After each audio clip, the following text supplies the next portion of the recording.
किस्सा गोई की इस बज़्म में आपका एक मरतबा फिर स्वागत है। आदाब। पिछले एपिसोड में हमने जिक्र किया था लखनऊ के वाजपेयी ब्राह्मणों का। यूँ तो लखनऊ के किस्से अपने आप में इस कदर हैं, इतनी ज़्यादा हैं कि उनके लिए एक प्रोग्राम काफ़ी नहीं होता है किसी एक भी टॉपिक के लिए। वाजपेयी ब्राह्मण्स के उस एपिसोड के बारे में इतनी रिएक्शंस आए हैं कि उस पर हम 2-3 एपिसोड्स और कर सकते हैं। बहरहाल दामने वक्त तंग होता है, इसलिए आज के इस एपिसोड की शुरुआत वहीं से करते हैं, यानी उस किस्से की शुरुआत वहीं से जहां पर वह किस्सा ख़त्म हुआ था। बहुत से लोगों ने हमको अपने रिएक्शंस और रिस्पांस भेजे हैं, जिसमें सुनीता वाजपेयी और रागिनी चंदर साहिबा हैं, जिन्होंने कहा है कि प्रोग्राम उनको बहुत अच्छा लगा और उन लोगों का ताल्लुक़ वाजपेयी ख़ानदानों से है। रागिनी चंदर साहिबा ने फरमाया है कि हमने अंबिका प्रसाद वाजपेयी जी का जिक्र नहीं किया, जो कि डॉन ऑफ हिंदी जर्नलिज्म थे। वाकई उनका जिक्र रह गया था और उनका जिक्र इसमें ज़रूरी था। इसके अलावा कुछ लोगों ने कहा कि अटल बिहारी वाजपेयी, राजेंद्र कुमारी वाजपेयी, इन सब हस्तियों का जिक्र नहीं हुआ।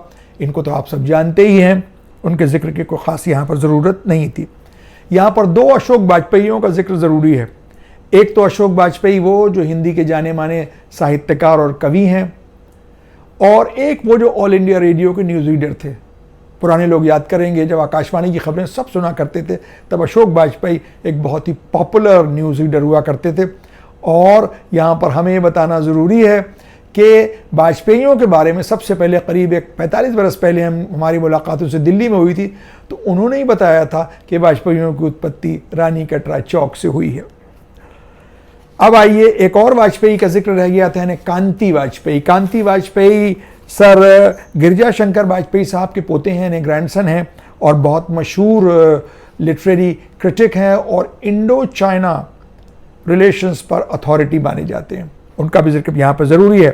अब इसी किस्से में हमने आपको बताया था कि राम आश्रय हलवाई के बालाई के पान इंदिरा गांधी को बहुत पसंद है, जिनको नुकल भी कहा जाता है। हमारे दोस्त चैतन्य वांचू साहब ने दिल्ली से हमें बताया है कि इंदिरा गांधी को वो वाले नुकल नहीं पसंद थे बालाई के पान, बल्कि जो नुकल जो एक चने के ऊपर शक्कर का पाउडर मंड देते हैं और बड़ा सा एक बॉल बन जाता है, उस नुकल को, जो शादियों में नुकल और कुरस भेजे जाते हैं, वो वाले नुकल उनको बहुत पसंद थे। बहरहाल इस जानकारी के लिए चैतन्य आपका शुक्रिया। लेकिन यहाँ पर हम आपको एक बात और बताएं जो आमतौर पर शायद लोगों को मालूम होगी या नहीं भी मालूम होगी, कि इंदिरा गांधी को एक और चीज़ बहुत पसंद थी। वो थे गोले के कबाब, कोफ्ते। और उनके सेक्रेटरी जो थे, यानी उनके advisor, main advisor PN Haksar sahab, उनके घर से वो अक्सर पक्के इंदिरा गांधी के पास आते थे और इंदिरा गांधी उसे बहुत पसंद करती थी और हमेशा तारीफ़ करती थी कि आपका खानसामा कोफ्ते बहुत अच्छा पकाता है। लेकिन क्या आपको मालूम है, वो हक्सर साहब का खानसामा नहीं पकाता था, बल्कि हक्सर साहब खुद कोफ्ते पका कर भेजते थे। उनको खुद कोफ्ते बहुत पसंद थे और बहुत अच्छे कोफ्ते वो पकाते भी थे। इसी तरह से उत्तम वाजपेयी साहब ने लखनऊ से बताया है कि वाजपेयी के एक उत्पत्ति जो उसका स्रोत है, वो एक और लफ्ज़ भी है, यानी वज्रपेयी। वाजपेयी तो है ही, वज्रपेयी, यानी जिन्होंने इस वाजपेयी यज्ञ में जो सामग्री रखी गई थी, अगर उसको पी लिया तो वज्र की तरह से मजबूत हो जाते हैं, पत्थर की तरह से सख्त और मजबूत हो जाते हैं। और इसका अंदाज़ा है लखनऊ के लोगों को और लोगों को जिनका आना जाना वाजपेयियों से है। वाजपेयी ब्राह्मण जो हैं वो ज़रा ब्राह्मणों में ज़रा सुपीरियरिटी कॉम्प्लेक्स रखते हैं और अपने को बहुत उच्च कोटि का ब्राह्मण समझते हैं और बहुत ज्ञान भी देते रहते हैं, और थोड़े से अकड़ू और झगड़ालू भी हैं। वक्त पड़े तो 2-2 हाथ करने भी पीछे नहीं होते हैं। पंडितों में ये कहा जाता है, जो बहुत ज्ञान बांटता है, पंडित अपने को बहुत सुपीरियर समझता है, तो उसको कहते भी हैं बड़े वाजपेयी बने घूम रहे हो। यानी वाजपेयी अपने को समझने का मतलब पंडितों में भी पंडित। हमने कहा था कि वाजपेयी वाकई वज्रपेयी हैं, यानी बहुत मजबूत होते हैं शरीर के। तो इस बात के एक चश्मदीद गवाह हम खुद भी हैं। हमारे महल्ले गोलागंज में एक वाजपेयियों की कोठी कहलाती थी। वो असल में मलका ज़मानी के मस्जिद के सामने है, गुइन रोड जहाँ से शुरू होती है, 4 बत्ती चौराहे से, वहाँ बेगम अंजुमन निसा की महलसरा थी, जिसमें वाजपेयी लोग रहने लगे थे और एक अरसे से वो लोग वहाँ रहते थे। इस वजह से वो वाजपेयियों की कोठी कहलाती थी। उसमें जो गोपाल भैया कहलाते थे, यानी गोपाल कृष्ण वाजपेयी, जो IPS थे, वो इंतहाई लंबे चौड़े शानदार इंसान थे और बहुत बहादुर थे, शेर की तरह से। यानी उनकी जो इतने बलशाली थे, उनकी ताकत का अंदाज़ा इससे आप लगा सकते हैं कि ग्वीन रोड पर ही भैरव जी के मंदिर में एक नल रखा रहता था। नल कहते थे, नाल जिसको कहते थे, वो एक पत्थर था बड़ा सा। जब भैरव जी का मेला होता था तो उसको उठाने में बड़े बड़े पहलवानों में मुकाबला होता था। लेकिन गोपाल कृष्ण वाजपेयी जी एक दिन ऐसे ही उठा के अपने कंधे पर अपने घर ले आए और 2-3 मंजिल तक उसको लेके चढ़ गए। इतने बलशाली आदमी थे वो।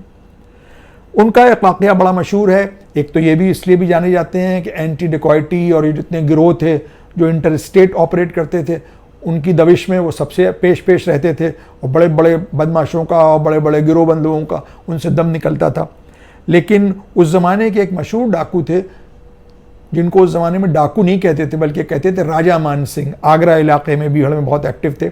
वो इनकी इतनी इज्जत करते थे कि जब उनकी दबिश में गोपाल कृष्ण वाजपेयी साहब जाते थे तो वो हमेशा उधर से अपना रास्ता मोड़ लेते थे। कहते थे ये कप्तान साहब यानी ये एसपी साहब शेर दिल आदमी, बहुत बहादुर हैं, इनसे कभी मुकाबला होगा, इनको कभी छुप के नहीं मारेंगे। इंसान से शेर की लड़ाई आपने किंग कॉन्ग फिल्मों में देखी होगी या उसकी कहानियाँ सुनी होंगी, लेकिन क्या आप जानते हैं कि गोलागंज वाले गोपाल कृष्ण वाजपेयी आईपीएस जो थे, उनकी बाकायदा निहत्ते हाथों से शेर से लड़ाई हुई थी। हुआ कुछ यूँ था कि वाजपेयी साहब यूँ इंटर स्टेट गिरोहों की दबिश में बहुत एक्टिव रहते थे, उनको सरकार इसकी जिम्मेदारियां देती थी। एक गिरोह था जो वारदातें अंजाम दे के नेपाल भाग जाता था। गोपाल कृष्ण वाजपेयी साहब उसकी दबिश में उसके पीछे शाहजहांपुर के जंगलों में जा रहे थे कि यकायक जंगल से एक शेर आया और उसने इनके गाइड पे हमला कर दिया। इन्होंने फ़ौरन अपनी राइफल से उस शेर पे फायर किया। शेर ज़ख्मी हुआ, लेकिन वो बिरझा के यानी बिल्कुल तैश में आके जो इनके साथ मजिस्ट्रेट थे उन पे लपका और उनको ज़ख्मी कर दिया। उन्होंने भी फायर किया, गोली उनकी भी लगी थी, लेकिन उनको उसने काफ़ी चोट पहुंचाई शेर ने। थोड़ी देर तक ये शेर में और इनमें जंग जो थी वो लड़ाई चलती रही। आखिर में कुछ ऐसा हुआ कि ये तीसरी गोली चला नहीं पाए और फिर सिर्फ इनके हाथ में राइफल थी और शेर इनके सामने था। इन्होंने जिस तरह से धोबी पाटा होता है यानी कुश्ती में, ये शेर की पीठ पर चढ़ गए और उसकी गर्दन इन्होंने जोर से दबाई। यानी इतने ताकतवर इंसान थे, शेर बिल्कुल मुंह खोले ऊपर गर्दन उठाए हुए था। जिन लोगों ने देखा, 2 लोग वहां पे मौजूद थे, उन्होंने ये पूरी कहानी लोगों को सुनाई है। बाद में इन्होंने क्या किया, अपनी राइफल उठाई और राइफल उठा के शेर की गर्दन को जोर से दबाया। शेर इनकी पकड़ से निकल गया तो ये भाग के एक पेड़ के पीछे जाके छिपना चाहते थे कि शेर ने इनकी काफ मसल जो था, पैर का पिंडली का मसल जो था, उसको नोच लिया। बहरहाल ये उस पेड़ के साए से बाहर आए और इन्होंने अपनी राइफल से शेर का गला ऐसे दबाया कि शेर दम घुट के मर गया। दोनों ही एक साथ ज़मीन पर गिरे। मालूम है आपको, वाजपेयी साहब का जो इंतकाल हुआ वो किसी और चोट से नहीं, सिर्फ एक चोट से, और वो चोट इसलिए इनके लिए घातक साबित हुई क्योंकि एक्सेसिव ब्लीडिंग हुई, वहाँ पर इनको टाइमली मेडिकल एड नहीं मिली। इनके साथ की पुलिस पार्टी इनको छोड़ के भाग गई थी। हमें याद है जब इनकी मौत की खबर आई थी, गोलागंज का पूरे शहर में एक हंगामा था और लोग कह रहे थे कि शेर ने शेर को मार दिया। वाजपेयियों के लिए ये भी मशहूर है कि वो रानी कटरा से निकल के ज़्यादातर गणेशगंज की आबादी में मुकीम हो गए थे, वहीं रहने लगे थे और वहाँ कई सारी धर्मशालाएँ भी इन्होंने बनवाई थी। वाजपेयी का अगर जिक्र हो लखनऊ के, और उसमें वाजपेयी पूरी और खस्ता भंडार जो नवल किशोर रोड, जहाँ पर नवल किशोर रोड का मोड़ तो है ही बैंक ऑफ इंडिया के सामने हजरतगंज में जो है, वो बहुत मशहूर दुकान है। वहाँ लंच टाइम में पूरी और खस्ता लेने के लिए तो ऐसी लाइनें लगती हैं कि जैसे राशन की दुकान हो। और फिर वाजपेयी साहब को उस पर मिजाज जो वहाँ बेचते हैं कि खड़े रहिए, बहुत लोग आपसे पहले से खड़े हुए हैं। बहरहाल वाजपेयियों का एक बहुत मशहूर मेहरा सिनेमा के पास एक शुद्ध शाकाहारी भोजनालय भी था, चन्नूलाल धर्मशाला के पास। शायद वो अभी होगा कि नहीं होगा। इसी तरह से किस्से कहानियाँ बहुत से हैं जो अगले एपिसोड्स में आपको हम बताएंगे, लेकिन चलते चलते अब जिक्र करते हैं लखनऊ के एक ख़ास खाने का जिसका ताल्लुक़ बरसात के मौसम से है।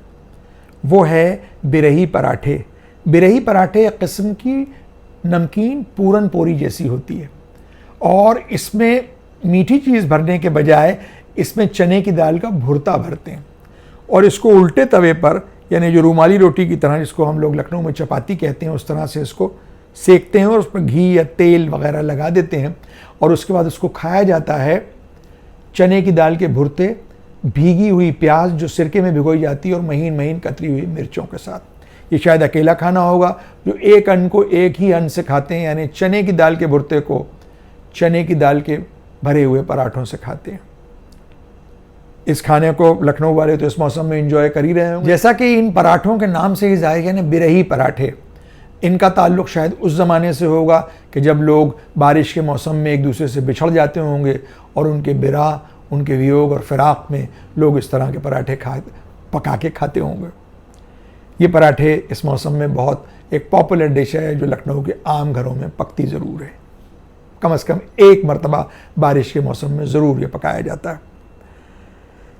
अब अगली मुलाकात में आपको लखनऊ के और खानों के बारे में, लखनऊ की टकसाली ज़बान के बारे में आपको बताएंगे। टकसाली ज़बान लखनऊ की एक ख़ास ज़बान है जिसमें कैसे प्रॉपर अल्फाज को बिगाड़ के बोला जाता है। यूँ तो टकसाली ज़बान के बहुत से अल्फाज हैं, लेकिन आज सिर्फ क्योंकि चौक इलाके की हम बातें कर रहे हैं, तो चौक से ठाकुरगंज की तरफ आप जब जाते हैं तो कोने पर एक मंदिर है, कोनेश्वर मंदिर, जिसको लखनऊ वाले हम लोग कहते हैं कोने सुरे। कोनेश्वर को कोने सुरे कर दिया। इस तरह से और बहुत सी इमारतें, बहुत से इलाके ऐसे हैं जिनके नाम लखनऊ वालों ने बिगाड़ दिए हैं और वो अपने अंदाज में ही कहते हैं। अगर आप उसका प्रॉपर नाउन प्रॉपर इस्तेमाल करेंगे तो शायद लोग उस बात को समझेंगे नहीं। आप किसी रिक्शे तांगे वाले से कहें कोनेश्वर मंदिर तो वो सोचेगा कहाँ का जिक्र हो रहा है, और जब आप कहेंगे कोने सुरे तो वो फ़ौरन इस बात को समझ जाएगा कि इनको कहाँ जाना है।